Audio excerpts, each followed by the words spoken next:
নিজে পরিশ্রম করে কষ্ট করে কোনো কিছুর উপার্জন করা আর অন্য কারোর তোমাকে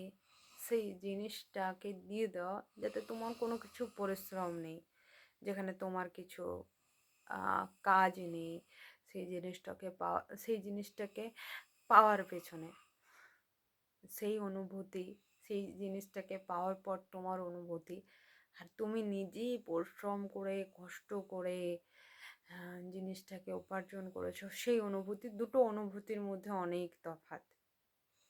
প্রথমটাতে কি হয় জানো,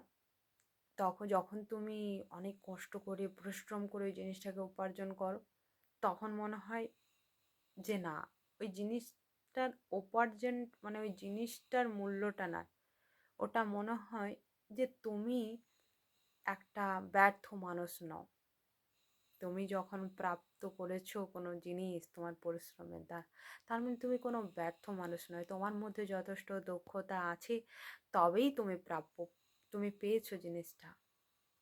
সেটা তোমার দক্ষতার পরিচয় দেয়। কিন্তু যখন কেউ তোমাকে সেই জিনিসটা দিয়ে দেয়, ইজিলি অনায়াসে পেয়ে যাও, কিন্তু সেটাতে তোমার পরিচয় দেয় পাওয়া পাওয়া যায় না যে সেটা তোমার দক্ষতা। তাই মানুষ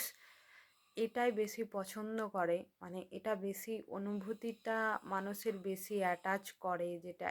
করে যেটা এই ফিলিংসটা, এই অনুভূতিটা, সেটা হচ্ছে নিজে কোনো কিছু উপার্জন করে যখন মানুষ কিছু পায়, সেই জিনিসটা খুব মানে আমাদেরকে অ্যাট্রাক্ট করে।